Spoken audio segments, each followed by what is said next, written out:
안녕하세요. 비욘디 시청자 여러분.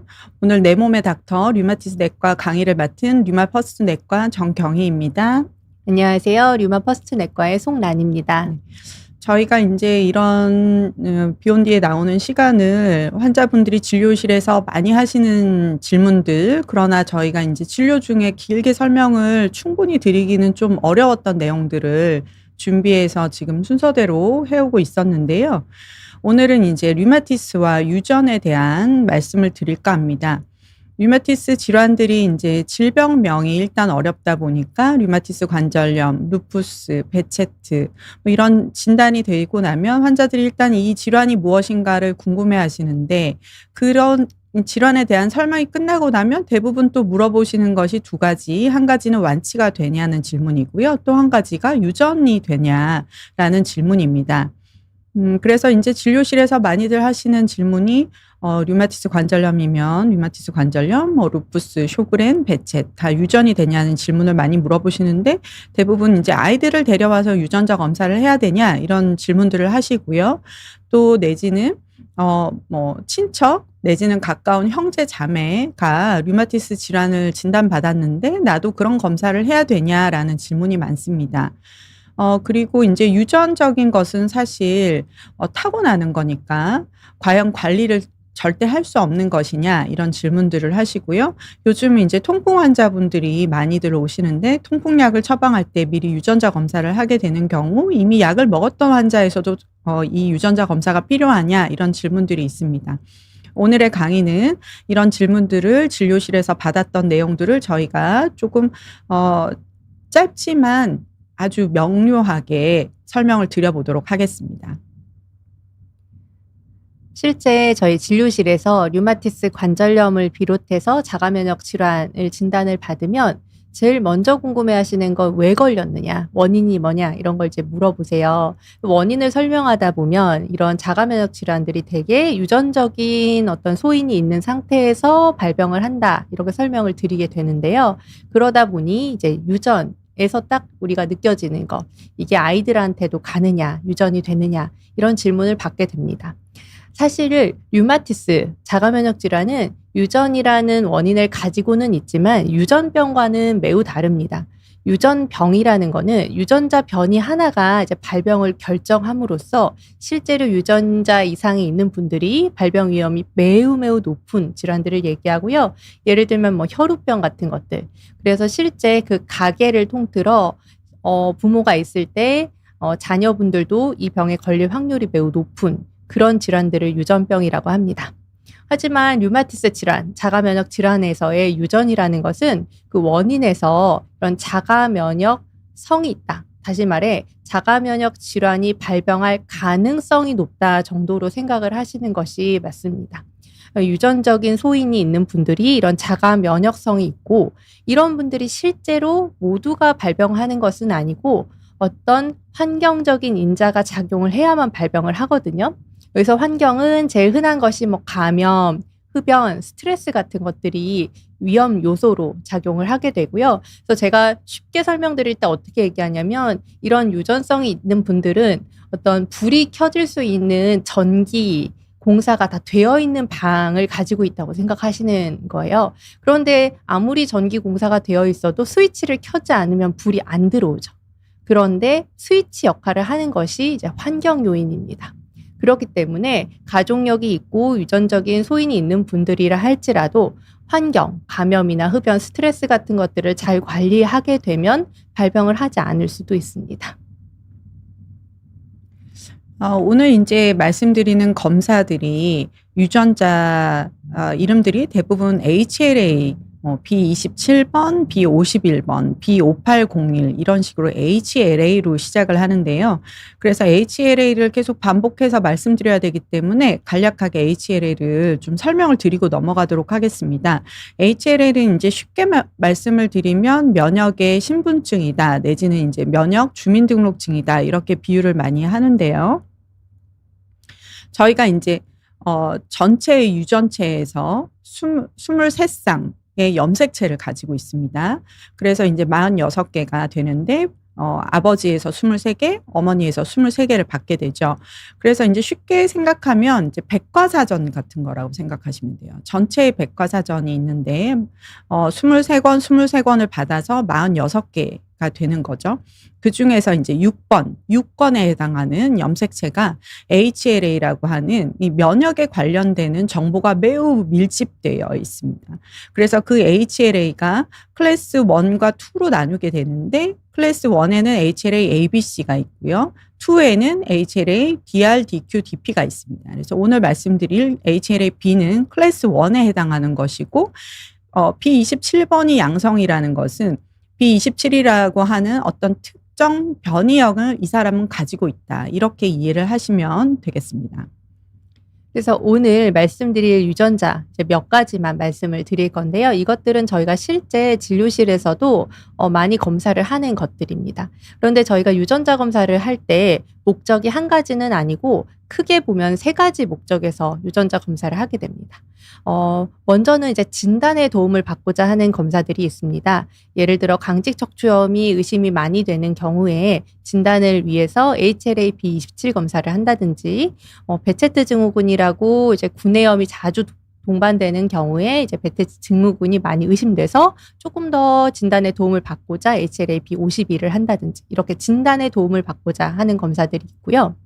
두 번째로는 우리가 어떤 약을 쓸 때 이 약의 용량을 결정하기 위해서 또 하는 검사들이 있습니다.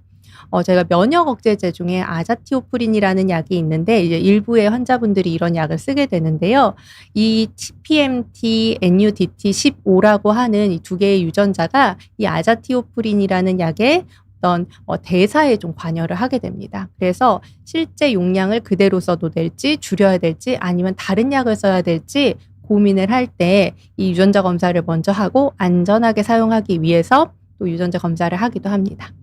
마지막 목적은 두 번째와 거의 유사한 목적일 수도 있는데요. 어떤 이제 통풍 환자분들이 알로퓨리놀이라고 하는 요산을 떨어뜨리는 약을 쓸 때 특정 유전자를 가지신 분들이 이 약에 굉장히 심한 부작용을 일으킬 확률이 올라가게 됩니다. 그래서 저희가 약을 선택할 때 또는 이 약을 써야 될 때 미리 HLA-B5801이라는 유전자 검사를 통해서 안전하게 이 약을 쓸 수 있는지 아니면 이 약 대신 다른 약을 써야 할지 약제를 선택하고 부작용을 예방하기 위해서 또 이런 검사를 하게 됩니다. 그래서 저희가 앞선 뒤에 이제 시간 동안 이런 유전자들에 대해서 좀 더 자세히 말씀을 드리도록 하겠습니다.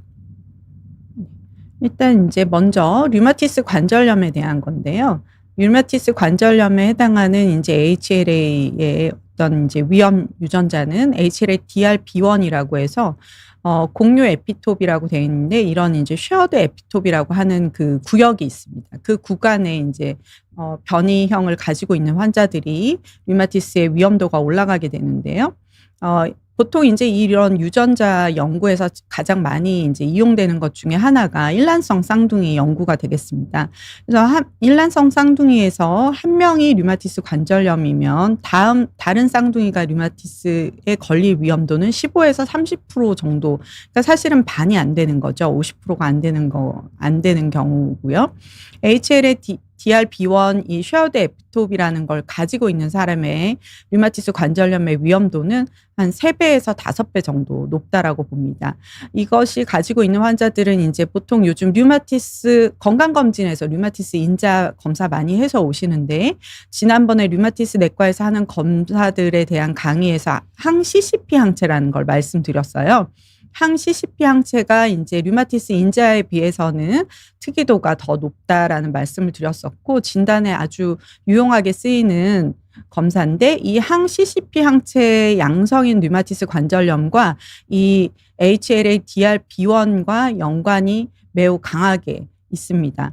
그래서 가족력이 있으면서 이 쉐어드 에피톱이 있다라고 하면 위험도가 올라간다라고 보시면 되는데 사실 그렇다 하더라도 이 위험도가 뭐 50%, 60% 이런 것은 아니기 때문에 위험도가 올라는 가나 그렇게 강하진 않다.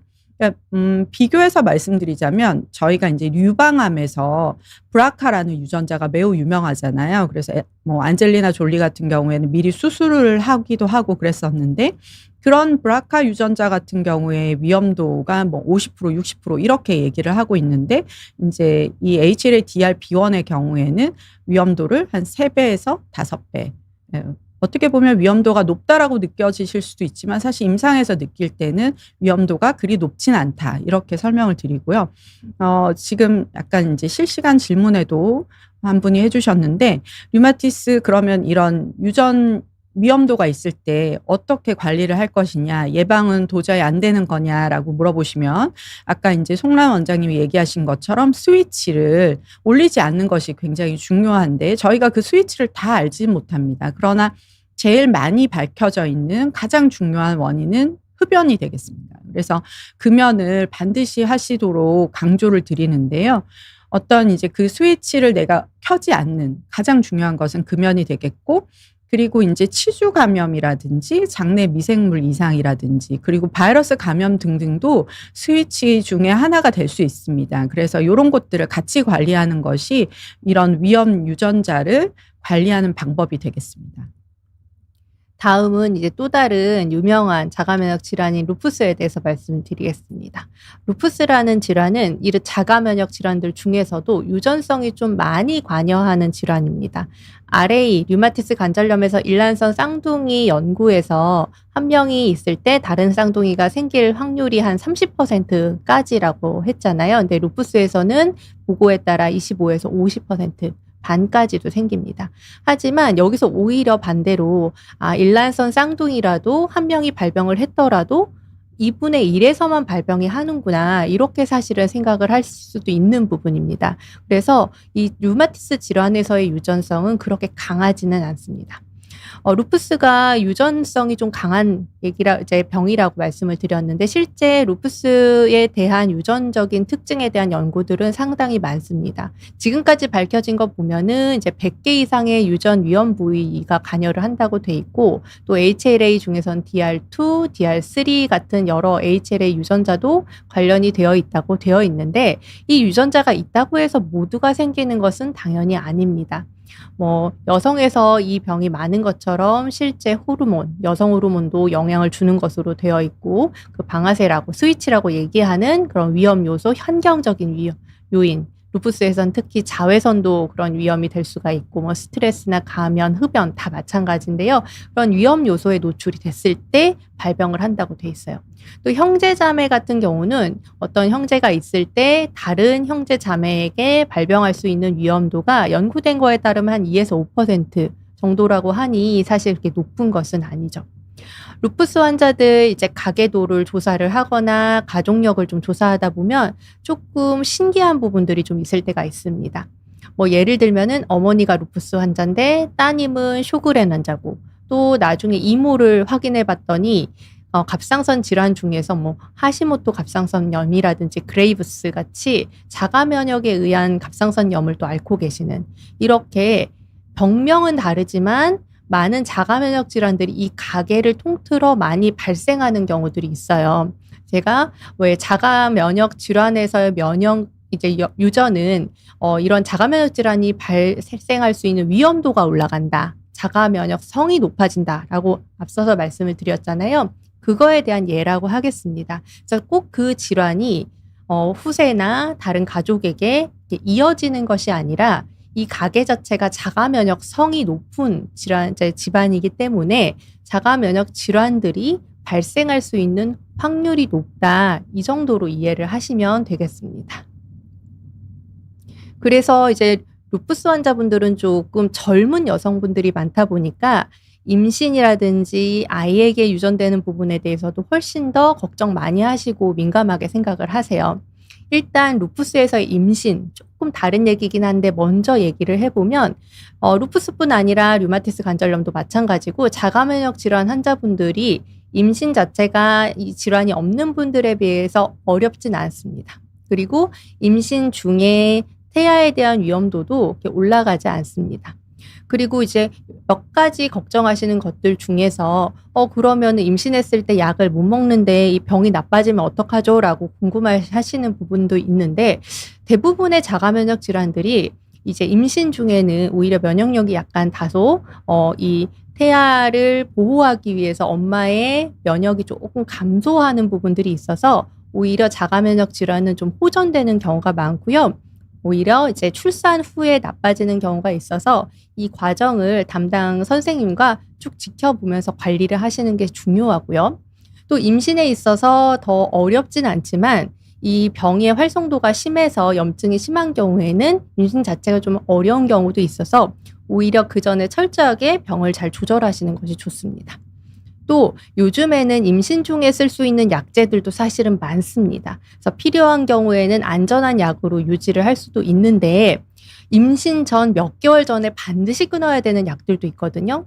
태아에게 무슨 문제를 일으킬 수 있는 뭐 메토트렉세이트라든지 네플루노마이드라는 약제는 임신 전 몇 개월 전에 반드시 끊어야 되기 때문에 임신 이제 이런 질환이 있는 분들이 임신을 계획하고 계시다면 반드시 이 계획을 담당 의사와 함께 세우는 것이 중요합니다. 그래서 뭐 질병의 활성도도 조절하고 임신 몇 개월 전에 이제 계획하는 몇 개월 전에 약도 미리 끊고 또 안전한 약으로 바꿔주고 이런 것들도 필요하고요. 루푸스 환자에서 잘 발견되는 항체 중에 항로라는 항체가 있는데 이걸 가지고 계신 분들은 이제 태아에서 좀 심장기형하고 약간 이제 아주 흔하진 않지만 연관될 가능성이 있기 때문에 이제 산정 검사를 좀 자세하게 해야 되는 경우도 있고 또 항인지질 항체라는 걸 가지고 계신 경우에는 자연유산과 좀 연관이 될 수 있어서 미리미리 처치를 해서 안전하게 임신을 유지해야 되는 경우도 있습니다. 그래서 이런 내용들을 꼭 담당 선생님들과 미리 상의해서 이제 계획을 하시는 게 좋습니다. 그럼 오늘의 주제인 유전에 대해서 다시 한번 보면요. 실제 연구에서 부모가 류마티스 관절염인 경우 자녀가 류마티스 관절염이 발병할 위험이 약 2에서 5% 정도 보고가 된 게 있고요. HLA-B27이라는 특정 유전자가 관계가 높은 강직 척추염인 경우에도 자녀가 강직 척추염이 발병할 확률은 1에서 5%에 지나지 않습니다. 그래서 가끔 아이에게 이 병이 유전이 될까봐 무서워서 임신을 못하겠어요 라고 말씀하시는 분들도 사실은 가끔 계신데 대부분의 의사들은 사실 그거를 걱정할 정도는 아니고 그렇게 많이 아이들이 이제 발병하는 것은 아니기 때문에 그걸 걱정해서 임신 계획을 세우지 않을 필요까지는 없다라고 설명을 보통 드리고 있습니다.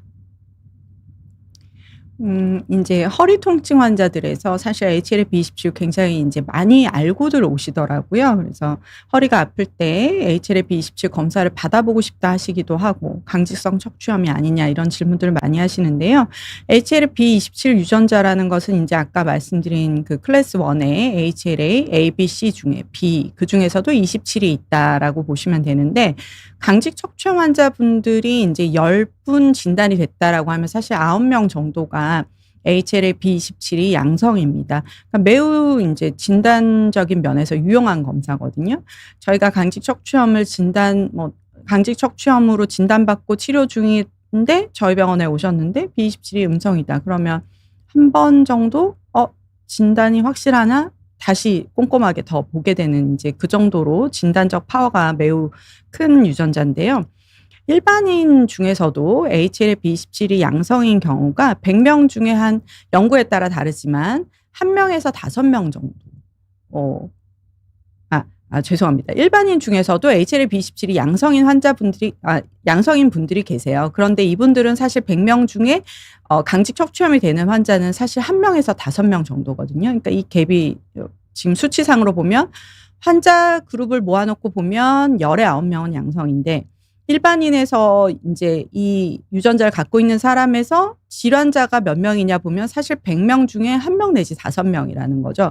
그러니까 여기에서 이것은 인제 어떤 의미가 있냐면은 B27이 양성이라고 해서 인제 우리가 건강검진처럼 B27을 내가 검사를 했는데 '내가 강직 척추염이 될 가능성이 높구나.' 이렇게 생각하실 필요는 없다는 겁니다. 그래서 제일 중요한 것은 증상이 되겠고요.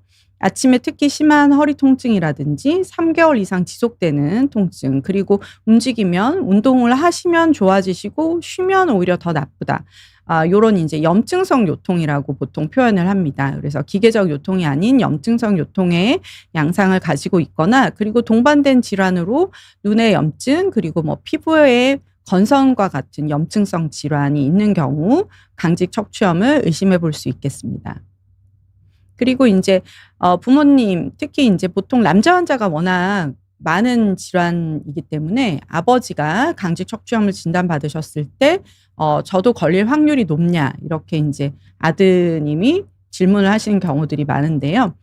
부모님이 강직 척추염일 때 자녀가 특히 HLA-B27이 양성이라 하더라도 100명 중에 75명에서 85명은 발병을 하지 않습니다. 그러니까 한 15명 정도가 질환의 발병 가능성은 있는데요. 그래서 인제 HLA-B27을 검사를 해서 내가 이걸 있냐 없냐를 아는 것보다는, 사실 아까 말씀드린 이런 증상이 있냐 없냐가 사실 검사의 시기를 결정하는 중요한 요인이 되겠습니다. 아까 말씀드린 염증성 요통과 포도막염이라고 해서 눈이 인제 굉장히 아프고 빨갛게 충혈이 되고 안과에 가시면 포도막염이다 이렇게 얘기를 들으실 수 있는데, 고런 질환이 있거나 건선이 있거나, 그리고 아킬레스건에 염증이 있거나 발바닥에 족저근막염이 있는 이런 동반 증상이 있을 때 B27을 검사해 보시는 것이 중요하다 하겠습니다. 다음은 이제 베체트 증후군과 관련되어 있는 HLA-B51이라는 유전자에 대해서 말씀드리겠습니다. 앞선 강직 척추염과 HLA-B27과의 관계보다는 조금 이 관계의 끈끈함이 좀 약하다고 사실을 볼 수 있는 유전자인데요. 먼저 베체트 증후군이 뭐냐? 이거는 이제 반복적인 구강 궤양이 있으면서 또 이런 생식기의 궤양도 생길 수가 있고, 눈에 포도막염, 아까 강직 척추염처럼 포도막염도 올 수가 있고, 혈관염이나 관절염도 올 수 있는 이 일련의 증상을 나타내는 질환을 베체트 증후군이라고 얘기를 하고요. 이 병이 특히나 우리나라에도 많고, 터키, 이란, 중앙아시아, 한국, 일본, 그러니까 옛날 그 실크로드를 따라서 이 병이 많아서 실크로드병이라는 별명도 가지고 있는 질환입니다. 이 베체트 증후군이 HLA-B51이라는 유전자와 관계가 있는데요. 강직 척추염 환자는 전체 강직 척추염 환자의 90%가 이 유전자를 가지고 있지만, 베체트 증후군의 경우에는 어떤 인종에 따라 조금씩 차이는 있는데 한 40에서 80%까지 양성을 보입니다. 그러니 조금 이제 관련도가 살짝 떨어진다고 볼 수가 있죠. 그래서 이제 HLA-B51이 증상이 없는데 어떻게 내가 양성인 걸 알았다고 해서 베체트가 맞다, 확진이다, 이렇게는 말할 수가 없고요. 또 반대로 HLA-B51이 음성이어도 전형적인 증상을 가지고 있으면 베체트로 진단을 할 수도 있습니다. 그렇다면 이런 유전자를 그런 검사를 왜 하느냐? 아니어도 길 수 있고, 뭐가 있어도 아닐 수도 있는데, 이거에 대해서는 이제 베체트 증후군의 진단이 굉장히 어려운 병이라는 걸 말씀을 드리고 싶습니다. 이게 베체트병이 예를 들어서 류마티스 관절염은 항CCP, 류마티스 인자 이렇게 검사에서 나오면 그래도 확률이 확 올라가는 그런 좀 아주 중요한 검사 결과들이 있는 반면에, 베체트 증후군은 그런 게 없습니다. 여기서 보이는 입안 자주 반복되는 궤양, 생식기 궤양, 염증, 눈의 염증, 피부 발진 이런 것들이 동시다발적으로 발생을 하면 딱 진단을 할 텐데, 몇 년에 걸쳐서 하나씩 생기기도 하고 이 중에 일부만 생기기도 합니다. 그러다 보니 진단이 되게 늦어지고 굉장히 오래 걸리고 몇 년에 걸쳐 사실은 진단되지 않고 답답한 마음으로 살아가시는 경우도 있어요. 그러다 보니 저희는 진단의 확률을 높이고자 검사들을 좀 합니다. 염증 수치라든지 이런 HLA-B51도 검사의 확률을 높이고자 하게 되고요. 또는 다른 병과 비슷한 증상을 나타낼 수 있는 다른 병과 구분을 하기 위해서 좀 저희가 감별 진단이라고 하는데, 그런 걸 하기 위해서도 여러 가지 항체 검사나 이런 거 할 때 같이 하기도 합니다. 그래서 이런 병을 가지신 분들이, 예를 들어 베체트 증후군이시고 HLA-B51을 가지신 분, 아니면 강직 척추염이면서 HLA-B27을 가진 분들이 이 검사를 자녀분들도 미리 해야 될까요? 라고 여쭤보시는 경우가 있는데, 저는 사실 증상이 없다면 미리 하지 말라고 말씀드립니다. 안다고 해서 이게 무조건 생기는 것도 아닌데 괜히 이제 좀 가슴만 답답할 수가 있고 괜히 걱정만 되실 수가 있고요. 그래서 또 없다고 해서 안 생기는 것도 아니고 있다고 해서 생기는 것도 아니기 때문에 증상이 있을 때 의사들이 이것 때문에 의심해서 진단을 위해서 하자고 할 때 하는 검사지 미리 이것들을 알아보기 위해서 엄마가 있으니까 자녀가 아버지가 있으니까 아들이 그걸 미리 예측하기 위해서 할 필요는 없는 검사다. 이렇게 생각하시면 될 것 같습니다. 네. 다음은 이제 흔하게 하는 검사는 아닌데 저희가 MEFV 유전자는 한 번을 말씀을 드리고 싶은데요. 요것은 이제 가족성 지중해 열이라고 하는 질환에 연관된 유전자입니다. 환자가 이제 임상 증상이 매우 중요한데 환자가 반복되는 발열이 매우 특징이에요. 그리고 이제 배가 아프거나 관절통이 동반되는데 이 질환이 이제 알 수 없는 발열로 인해서 그러니까 불명열이라고 하는데 저희가 불명열이 감염내과에서도 매우 어려운 질환이기도 하지만 이제 류마티스 내과와 항상 이제 협진을 하게 되는데 그중에서 이 가족성 지중해열 같은 경우에는 유전자 검사를 통해 가지고 진단을 할 수 있는 질환이거든요. 그래서 예전에는 이 검사가 저도 이제 전임이 이런 때는 이 검사를 하기 위해서 이 검사를 해줄 수 있는 유전자 검사가 가능한 기관을 찾는 것이 매우 어려웠는데 요새는 이 검사가 비교적 좀 쉽게 받으실 수 있습니다. 그래서 부모가 이런 불명열의 과거력이 있었는데 아이도 그렇다고 한다면 한번 이제 부모님의 이런 알 수 없는 열의 과거력이 있었다는 것을 의사한테 꼭 알려주시는 게 좀 필요하겠고요. 이 질환 역시 이제 부모는 또 무증상도 가능합니다. 그렇기 때문에 이제 이유가 없는 발열이 있을 때 물론 이거는 환자분이 직접 이 검사해 주세요라고 하기는 어렵겠지만 요즘은 또 의사들도 이 질환에 대한 관심도가 늘고 예전에는 매우 한국에서는 보기 어려운 질환이었다라고 되어 있지만 사실 그것은 검사를 하지 않아서 생기는 보고가 안 됐음에 불과한 것 같아요. 요새는 극희기 질환이라고 해서 그런 센터들에서 이런 검사를 진행하기도 하고 또 이제 치료로 사용이 되는 콜키신이라고 해서 저희가 그 통풍에서 쓰이는 코리친이 이 질환의 아주 이제 중요한 치료제 중에 하나인데 이 치료가 다 되지 않을 때 카나키누밥이라고 해서 아예 인터루킨 1 베타에 대한 이니비터를 이제 치료를 쓸 수 있습니다. 이 인터루킨 1 이니비터가 이 유전자가 있는 환자에서는 급여로 치료가 또 가능한 질환이기 때문에 이유 없는 발열일 때 이런 유전자를 검사해 볼 수 있다. 이 정도는 한번 말씀을 드리고 싶었습니다. 다음은 이제 진단에 대한 게 아니라 치료에 우리가 이용하려고 하는 두 가지 유전자 중에서 TPMT와 NUDT15 유전자를 말씀드리겠습니다. 아자티오프린이라고 하는 면역 억제제가 있습니다. 이거는 이제 흔하게 사실은 쓰는 건 아니고 자가 면역 질환 중에서 어떤 주요 기관을 침범을 했다든지 폐나 신장 또는 잘 조절되지 않는 베체트 환자에서 좀 써보는 또 많이 쓰는 그런 면역 억제제입니다. 그런데 이 아자티오프린을 복용을 하게 되면 TPMT와 NUDT15라는 유전자에 관여하는 그 효소 얘네들이 이제 효소로 얘네들을 안전하게 분해를 해서 몸에서 대사를 시켜요. 그래서 독성 물질도 제거해서 안전하게 이게 이제 사용되도록 하게 되는데 이 유전자에 변이가 있는 분들은 이 물질 이제 약제가 제대로 대사되고 제거되지 않고 또 독성 물질이 제거가 안 되니까 이 약에 의한 부작용이 굉장히 심하게 나타날 수 있습니다. 면역 억제제다 보니까 골수를 억제해서 백혈구가 매우 낮아진다든지 회복이 안 된다든지 이런 게 있을 수가 있어서 유전자 검사를 통해 이 유전자의 변형이 있거나 문제가 있으면 약의 용량을 줄인다든지 그 정도에 따라서 아예 이 약 말고 다른 약을 써볼 수도 있습니다. 사실은 이 검사를 무조건 하는 건 아니고 조금 걱정이 되는 약간 썼는데 뭔가 백혈구가 좀 문제가 있다든지 이런 경우에 사실 해볼 수 있는 검사들이고요. 어찌됐건 할 수 있는 검사이기 때문에 저희가 안전하게 사용하기 위해서 검사를 시행하기도 합니다. 그리고 인제 요즘 통풍 환자들 진료 때 제가 인제 유전자 검사 오늘 동의서 뭐 "작성하고 가세요." 이런 설명 많이 드리는데요. 그때 인제 검사하는 것이 이 HLA-B5801이 되겠습니다. 그러니까 이것은 인제 어떤 진단적인 검사는 아니고요. 알로프리놀이라고 하는 요산 강화제를 쓰기 전에 반드시 지금은 검사를 하고 있습니다. 이 5801이 있는 경우에 뭐 통풍의 확률이 통풍 진단이 뭐 더 많이 되거나 이런 것과는 전혀 상관이 없고요. 이 알로프리놀의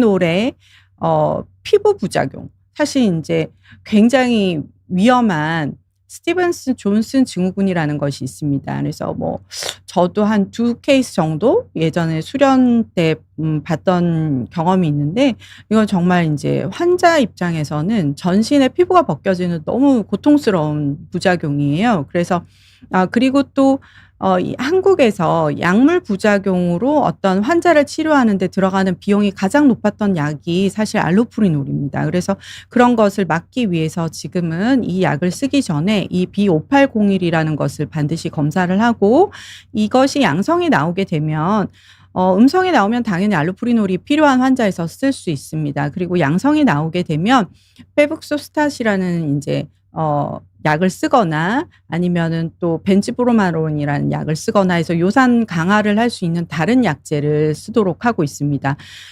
이 한국을 포함한 한 차이니즈에서 이 HLA-B5801의 양성률이 좀 높은 편입니다. 그래서 서양 인제 뭐 미국이나 이런 데서 보다 오히려 한국에서 이 5801의 검사가 매우 중요하고, 그래서 지금은 거의 모든 병원에서 자이로릭, 보통 인제 상품명으로 자이로릭이라는 약을 알고 계실 텐데요. 그 약을 쓰기 전에 이 검사를 지금은 하고 있고, 급여가 되기 때문에 검사 부담이 그렇게 많지도 않습니다. 그래서 저희가 인제 지금 통풍 환자분들이 치료 중에 내지는 처음 오셨을 때 "유전자 검사합니다." 하는 것은 약제의 부작용을 줄이기 위한 이 B5801 검사가 되겠습니다. 그래서 저희가 이제 5801 검사도 많이 하고 강직 척추염이 의심되면 HLA-B27 검사도 많이 하게 되는데, 이제 그럴 때는 동의서를 저희가 요청을 드립니다. 근데 이제 동의서를 받는다라고 하면 우리가 생각할 때 뭔가 동의서를 받으면 뭔가 좀 심각한 것 같고, 수술 전에 동의서 같은 거 쓰시잖아요. 그러다 보니 '이 검사가 동의서까지 써야 되는 뭔가 무서운 검사인가?' 이렇게 약간 오해하시는 경우가 있어요. 저희가 유전자 검사를 하기 전에 동의서를 받는 이유는 실제 생명윤리 및 안전에 관한 법률에 따라서 법적 근거를 가지고 하는 것이고, 실제 검사하는 그 개개인들의 개인정보를 다루는 것의 일종이기 때문에 그 권리를 보호하기 위해서 동의서를 받는다라고 생각하시면 됩니다. 그래서 동의서의 내용을 보면 이제 검사의 목적도 들어있고, 또 비밀보호권이라 해서 이 결과는 나랑 의료진만 안다 이런 내용도 들어있고, 또 은근히 이런 것들 걱정을 하시더라고요. 이거 검사하면 결과가 보험사에 제공이 되거나 내 직장에 이게 알려져서 내가 불이익을 받지 않을까 실제로 걱정하시는 분들이 있는데, 그런 거 제공 안 한다라는 내용도 들어있고요. 또 동의를 했다가도 언제든지 취소하고 검사 중단도 요청할 수 있기 때문에 사실 동의서를 이제 이렇게 요청한다고 해서 겁을 내실 필요는 없습니다. 반드시 이제 서명을 한 뒤에 동의서를 받고 저희가 검사를 하고 있고요. 또 이제 약간 다른 얘기긴 한데, 유전자 검사하자고 말씀을 드리면 가끔 이제 어떤 분들은 유전자 검사가 마치 무슨 이제 전체 유전자를 저희가 검사해서 속속들이 이 환자에 대한 모든 정보를 저희가 알게 되는 그런 거라고 조금 잘못 오해하시는 경우가 있더라고요. 근데 저희가 유전자 검사라는 거는 아까 말씀드렸던 많은 유전자들 중에 딱 그 우리가 검사하고자 하는 HLA-B27이면 27, HLA-B51, 딱 그 유전자를 가지고 계신가, 이것만 한 검사를 하는 것입니다. 그래서 너무 많이 걱정하실 필요는 없다, 이렇게 말씀드리고 싶습니다. 그래서 유전자 검사를 해서 이제 양성 소견이 나왔다. 이거를 그러면 어떻게 해석을 할 것이냐. 유전자가 양성이라고 해서 그 병이라는 건 절대 아니죠. 앞서 많이 이제 저희가 계속 끊임없이 말씀드렸던 것이 유전자가 양성이라고 병인 것은 아니다, 이 얘기를 드렸는데요. 하지만 저희가 이 유전자 검사를 하자고 말씀을 드리고 할 때는 대개는 거기에 굉장히 좀 의심할 만한 증상이 있는 분들에서 진단이 많이 의심되기 때문에 이거를 좀 더 진단에 도움이 되고자 유전자 검사를 하게 되기 때문에, 유전자 양성이 됐을 때 보다 그 질환을 좀 더 많이 의심을 하거나 진단에 가깝게 저희가 생각하는 경우는 있습니다. 그러면 검사를 했더니 유전자가 그런 음성이 나왔다. 그럼 난 그 병이 아니냐? 사실 그렇지는 않습니다. 왜 강직 척추염이 HLA-B17과 연관도가 높다고 했지만 그럼에도 불구하고 전체 강직 척추염 환자 중에 10% 정도는 유전자 음성이기도 하거든요. 그래서 무엇보다 중요한 것은 증상이다. 하지만 이 유전자 검사가 필요한 이유는 우리가 증상이 조금 모호하거나 조금 더 진단의 확신을 갖고자 할 때 진행을 하게 된다. 이렇게 생각하시면 되겠습니다. HLA-B5801은 완전히 다른 얘기입니다. 이거는 사실은 정말로 위험할 수 있는 위험도를 우리가 피하기 위해서 안전하게 치료를 하기 위해서 하는 검사입니다. 그래서 이 HLA-B5801이 양성이라고 해서 뭐 어떤 병하고 있다 이런 건 아니지만 이 양성의 유무를 확인해서 있다면 이 유전자가 있다면 가능하면 알로퓨리놀이라는 약은 쓰지 않도록 저희가 하고 있기 때문에 안전하게 약을 사용하기 위한 검사다라고 생각을 해주시면 좋겠습니다. 그래서 저희가 이제 뭐 가족력, 제일 처음에도 사실 질문해 주셨지만 류마티스 관절염 유전되나요? 라고 이렇게 물어보신다면 사실 가족력이 있다고 다 유전되는 것은 아니다. 제일 중요한 건 증상입니다. 그래서 증상이 있을 때 이러이러한 증상이 있을 때 사실은 오시고 저희도 이제 증상이라든지 다른 여러 가지 사인들을 봐서 이거 조금 의심된다. 근데 좀 더 이 진단을 확실하게 하고 싶다. 그럴 때 이런 검사를 해보자고 유전자 검사를 해보자고 아마 요청을 드릴 거고요. 너무 그때는 걱정하지 않고 검사를 하셔도 좋을 것 같습니다. 네. 저희가 마무리하기 전에 실시간 질문 몇 가지 말씀드리겠습니다. 정형외과에서 발을 진료 받으셨는데 무지외반증이라고 하신다고 하셨고 류마티스 관절염이 발에도 올 수 있죠. 발에 생길 때 류마티스일 때도 무지외반증. 이제 무지외반증이라는 것은 위치, 구조적인 질환명이라고 보시면 돼요. 그래서 뭐 류마티스 관절염일 때도 무지외반이 있을 수 있냐? 예, 당연히 있을 수 있습니다. 류마티스가 없을 때도 있을 수 있고요. 그러나 이제 류마티스 관절염이 발을 침범했을 때 무지외반이나 발의 어떤 기형적인 변형이 더 생길 수는 있습니다. 구조적으로 약화가 돼 있으니까요. 그래서 아무래도 발의 어떤 이제 구조 변형이라든지 이런 걸 막기 위해서 너무 무리한 운동 그리고 이제 신발 이런 것에 대해서 조금 주의해 주시면 더 도움이 됩니다. 다음 질문 볼까요? 다음 질문은 이건 아까 전에 저희가 사실은 거의 강의에서 중에, 다 내용 말씀을 드린 거긴 한데 일단은 류마티스 관절염이 그럼 아예 다 유전되는 건지 알고 싶다고 하셨는데 반드시 유전되는 건 아니다. 가족력이 있으면 위험도가 올라가는 건 맞는데 얼마나 높아지냐 이렇게 딱 결정된 건 없습니다.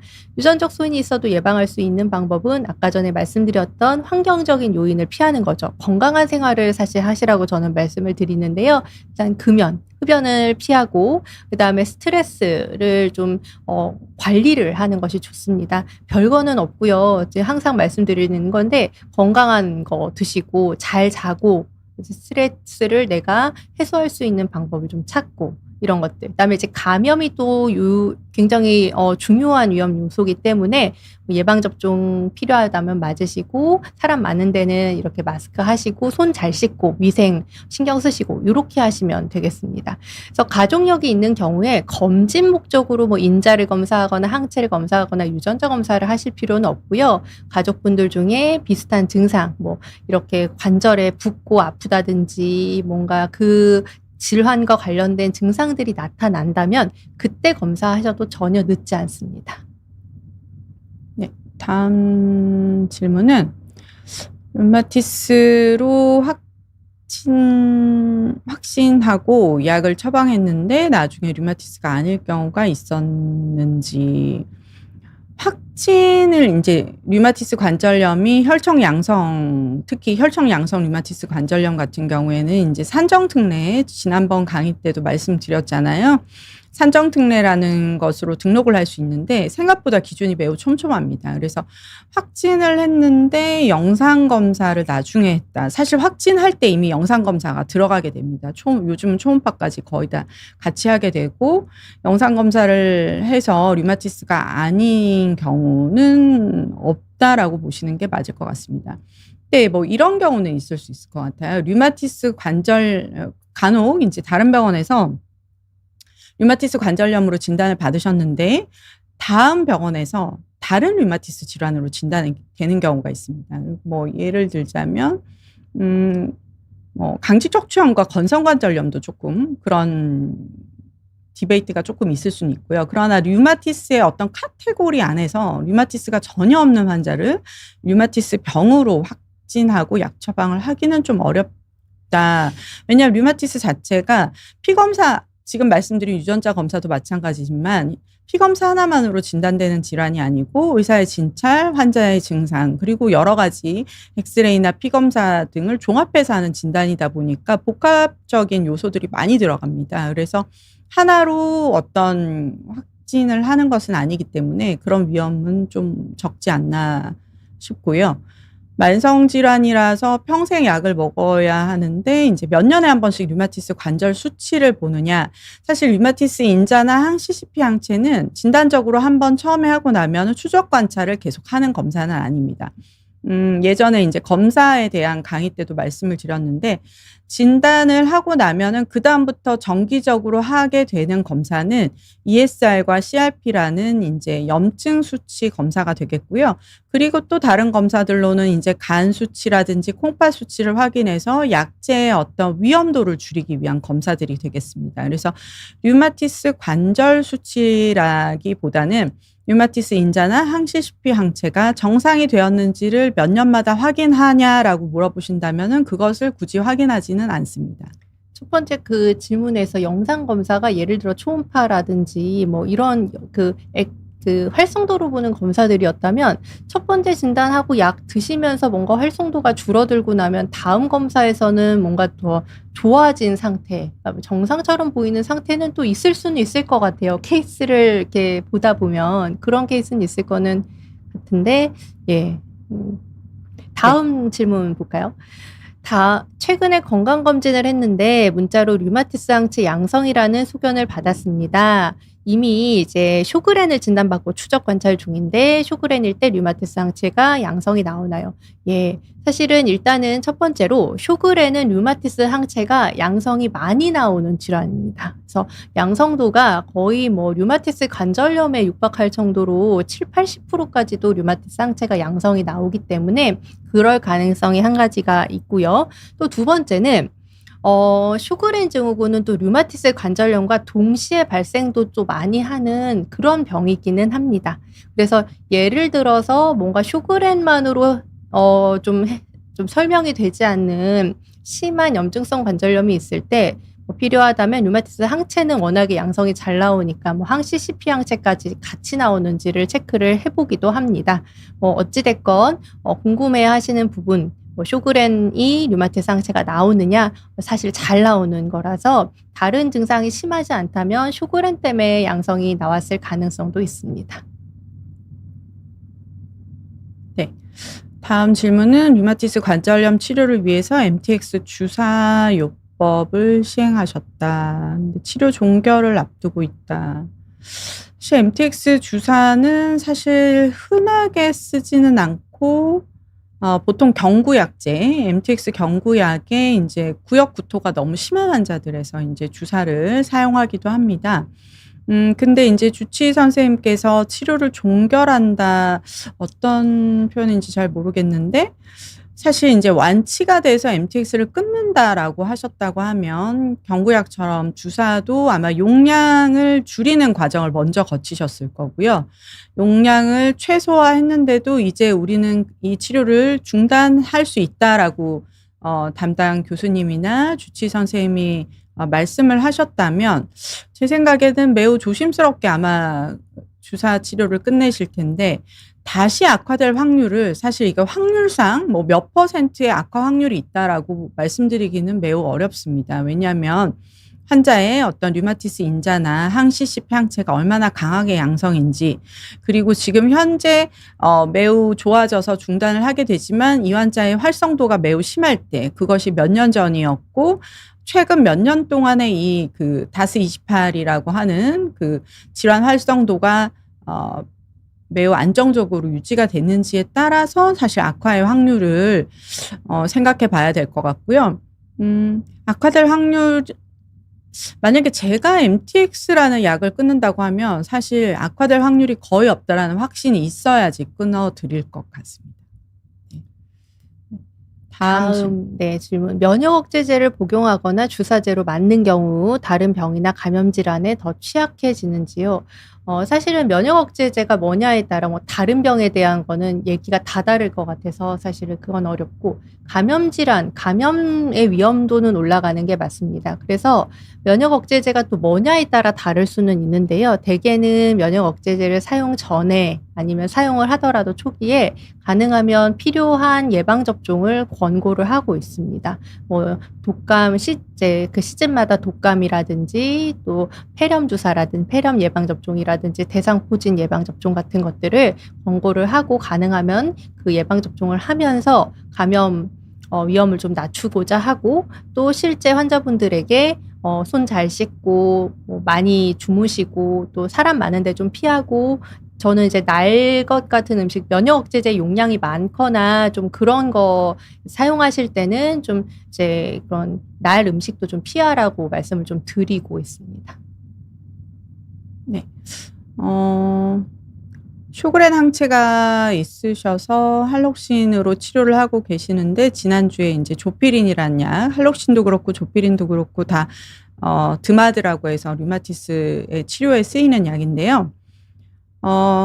아마도 지금 환자분이 쓰신 것처럼 발목, 고관절에 통증 및 소리가 난다라는 말씀은 관절염이 지금 악화가 되는 신호들을 보이고 있는 것이고, 교수님이 아마 조피린을 고르신 데는 또 이유가 있을 것은 같습니다. 제가 이제 환자 정보를 다 알고 있는 건 아니기 때문에.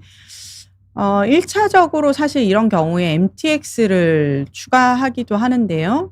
환자분이 MTX를 예전에 써봤는데 부작용이 있으셨거나 효과가 부족했거나, 아니면 뭐 간에 어떤 우리가 염두에 둬야 할 사항이 있다든지, 그럴 때는 또 뭐 조피린을 쓸 수도 있고, 환자의 나이나 지금 현재의 여러 가지 기저 요인을 에 따라서 몇 가지 약제 중에 이제 선택을 할 수 있는데, 아마 조피린이 추가된 이유는 말씀하신 것처럼 다른 관절염에 대한 할록신으로만은 이제 염증 조절이 안 된다는 판단이 있어서일 것 같습니다.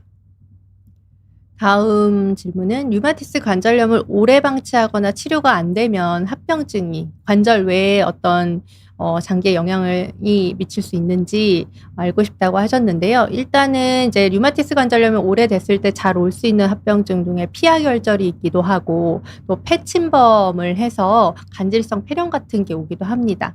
혈관염 같은 거나 신경의 염증이 일으킬 수도 있고요. 또 가끔 드물긴 하지만 뭐 비장이라고 하는 내부 장기 비장 비대라고 비장을 크게 해서 실제 뭐 백혈구 수치나 혈소판을 떨어뜨리기도 하고, 이렇게 좀 다양한 관절외 증상을 일으킬 수가 있습니다. 그래서 초기부터 치료를 하시면 이런 것도 좀 예방이 되니까요. 조기 치료가 중요하다 말씀드리고 싶네요. 저희가 이제 폐나 심장에 대한 합병증을 제일 우려를 하는데요. 그래서 이제 류마티스 보통 저희가 검사할 때 폐 엑스레이, 심전도 기본적으로는 그런 것부터, 어떨 때는 이제 뭐 폐 CT나 심초음파를 검사하시게 하는 이유들도 이런 합병증에 대한 관리 때문이라고 생각하시면 되겠습니다. 그리고 다음 질문이 류마티스 질환이 약을 먹지 않고 자연 호전될 수 있을까요? 라고 하셨는데, 사실 이제 류마티스의 어떤 진단적 단계에서 매우 경증의 환자, 그러니까 인자나 그 항체, 아까 같은 경우에 유전자만 있고 증상이 거의 없었다라고 한다면, 사실 이제 이것은 자연 호전되었다기보다는 그냥 소인이 있는 상태에서 아까 말씀하신 스위치가 켜지지 않은 상태가 그냥 좋아지는 그런 경우일 것 같고요. 그리고 저희가 보통 이제 불로 설명을 많이 드리는데 불의 규모가 매우 적다. 그러니까 염증의 규모가 매우 적었다면 사실 뭐 이런 것도 좀 기대해 보는 환자도 있지 않을까 뭐 싶긴 합니다. 그러나 아주 뚜렷한 염증이 뚜렷한 류마티스 질환이라 한다면 사실 자연 호전되기는 조금 어려운 것 같습니다. 그래서 약에 대한 우려 때문에 간혹 이제 뭐 약에 대한 특히 부작용 우려 때문에 몇 년씩 병원에 안 오시는 경우들도 있는데요. 사실 저희가 추천드리기로는 병원을 우선은 빨리 가셔서 우려가 되는 점이 있다면 그걸 솔직히 말씀을 하시고 어떤 이제 담당 선생님과 저희도 가능하면 이제 약이 삼키는 것부터 힘든 환자들도 있으시거든요. 그럴 때 이제 약의 개수를 어떻게 하면 최소화하고 하루에 2번, 3번 드시지 않고 하루에 1번 먹을 수 있는 약으로 가능하면 빨리 바꿔드리고 이런 노력들을 할 수 있습니다. 그러니까 자연 호전보다는 우선은 가셔서 진단이 확실한지 그리고 진단이 됐다면 내 질병의 활성도, 병의 어떤 규모, 사이즈를 파악하시고 치료 결정을 전문의와 상의하에 결정하시는 것이 좋을 것 같습니다. 이런 부분이 좀 위험할 수도 있는 것 같아요. 이게 그 실제 어떤 지인이 류마티스가 있었는데 약 안 먹고도 좋아졌다더라. 이런 얘기를 가끔 하시는 분들도 실제 저희 만나는데 그분의가 진짜 류마티스였는지 또 일단 알 수가 없고 또 굉장히 약한 증상이 잠깐 있다가 올라하다 말았을 수도 있는 부분이거든요. 그래서 이게 다 모든 류마티스 질환 확실하게 진단받은 분들에게 모두 사실 해당되긴 좀 어려울 수 있어서 오히려 너무 오랫동안 약을 먹지 않고 지내다 보면 합병증이나 뭐 변형이나 이런 것도 있을 수, 그건 이제 돌이킬 수 없는 그런 것들이 있을 수 있으니 이제 정 원장님 말씀하신 것처럼 병원에 가서 의논을 해보시는 게 좋을 것 같습니다. 다음 질문이 당뇨 있으셨고 류마티스 관절염 3년 전 진단을 받고 할록신 드시고 있었고 근데 최근에 구내염이 생겨서 다른 여러 가지 자가면역 질환에 대해서 검사를 예약하셨네요. 저희가 이제 여러 한 가게에 다양한 자가면역 질환이 생길 수도 있다고 말씀을 드린 이제 강의 중에 드렸는데 한 분에게 2개 이상의 자가면역 질환이 사실 발현되기도 합니다. 아까 쇼그렌과 류마티스 관절염은 꽤 많은 수에서 동시에 발견이 되기도 하고요. 뭐 쇼그렌과 루푸스도 함께 발병이 되는 경우도 꽤 있어서 사실은 이제 만약에 류마티스 관절염이었는데 그 외에 의심되는 증상이 있다면 저희도 이제 검사를 하고 체크를 해보기도 합니다. 네, 시간이 얼마 안 남아서 마지막 질문 하나만 빨리 말씀드리겠습니다. 류마티스 질환도 노인성 질환이라고 볼 수 있나요? 노인성 질환이라고 표현하기는 어렵습니다. 류마티스 관절염 같은 경우에는 연소성 류마티스라고 해서 아주 이제 어린 아이들도 류마티스 열, 류마티스 관절염의 진단이 가능하고요. 그런데 이제 예전에는 제가 류마티스 처음 배울 때도 류마티스 관절염 좀 젊은 여자한테 많이 온다 이런 역학 연구들이 많았는데 요즘에는 사실 평균 수명이 길어지고 하면서 엘더리 온셋, 그러니까 노인에서 발병하는 류마티스 관절염 내지는 류마티스 질환들이 점점 늘고 있습니다. 그래서 노인성 질환이라고 볼 수는 없지만 어떤 이제 예전에 비해서는 나이가 들어서 생기는 류마티스 질환들이 꽤 늘고 있다라고 보시면 될 것 같습니다. 네, 저희가 면역 노화라고 해서 면역 자체도 좀 노화가 되다 보니 이거를 나를 보호하고 남을 공격하는 이 면역에 좀 문제가 생기는 경우가 나이 들수록 좀 발병률이 높아지는 부분이 있습니다. 그런 부분에서는 관련이 약간은 있을 수 있지만 류마티스 질환 자체를 노인성 질환이라고 딱 정의를 할 수는 없을 것 같습니다. 네. 20대 남성분이신데 20대 때 골다공증을 진단을 받으셨다고 하시고요. 류마티스 질환이나 자가면역 질환이 골다공증을 일으킬 수 있었을까? 사실은 류마티스나 자가면역 질환이 골다공증의 동반 위험도가 큰 것은 사실입니다만 20대 남성의 골다공증 진단 시에는 일단은 내분비적 이상을 제일 먼저 체크를 했을 것 같습니다. 그래서 아마 골다공증 진단하신 선생님께서 내분비적 확인을 하셨을 것 같고, 그리고 이제 류마티스 질환이나 자가면역에 대해서 그런 내분비적 검사를 할 때 여러 가지 증상에 대한 확인 검사들도 같이 되지 않았을까 싶습니다. 네.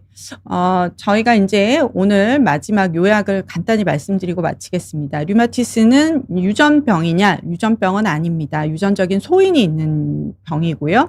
유전적인 어떤 소인이 있는 사람에서 환경적인 여러 가지의 어떤 추가적인 아까 스위치를 켜는 그런 것들이 추가가 될 때 발병을 한다. 이렇게 보시면 되고요. 저희가 이제 류마티스 검사를 하는 목적은 진단적인 목적이 크고, 그리고 약의 어떤 부작용 예방을 위해서 용량 조절을 하는 경우들이 있다라고 아시면 될 것 같고, 요즘 상당히 많이 하는 B5801이라는 통풍 환자에서 하는 검사는 약제의 위험도, 부작용의 위험도가 매우 크기 때문에 반드시 해서 양성이 나오면 그 약은 쓰지 않는다. 그래서 저도 제 환자들한테 이 검사를 알려드릴 때는 나중에 다른 병원에 혹시라도 가셔서 통풍 치료를 하게 될 때도 이 유전자 검사가 이상이 있었다는 건 반드시 기억하고 말씀드리라고 전하거든요. 그래서 그런 걸 이해하시면 되겠고, 그래서 유전자 동의서는 반드시 이제 저희가 하는 여러 가지 이유들이 있었다. 그리고 증상이 사실은 제일 중요하다라고 보시면 될 것 같아요. 그래서 내가 언제 미리 검사를 해야 되냐, 검사를 해서 양성이 나오면 뭘 조심해야 되냐, 이런 거보다 어떤 류마티스 질환을 의심할 수 있는 증상, 예전에 이제 강의에서도 말씀드렸는데 그런 증상이 있을 때 너무 시기를 늦추지 마시고 빨리 오셔서 전문가의 확인을 받으시는 것이 좋겠습니다. 네. 월요일 늦은 시간 강의를 함께 해주셔서 감사드리고요. 다음에도 저희가 환자분들이 많이 궁금해하시는 내용들로 다시 찾아뵙도록 하겠습니다. 감사합니다. 감사합니다.